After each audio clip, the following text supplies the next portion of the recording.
So now that you have your system up and running, you're probably thinking, how do I upgrade this whenever a new release is out?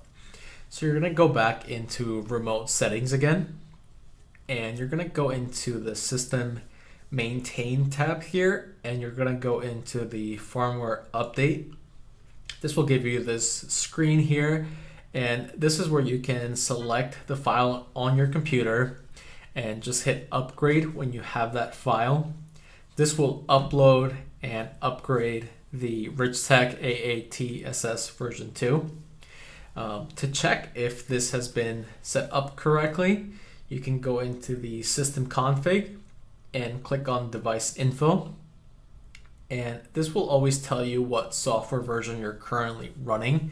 So as of right now, this is version 1.3, and you can see it gives you a 2020-05-29. That's the release date of this version, so very recent.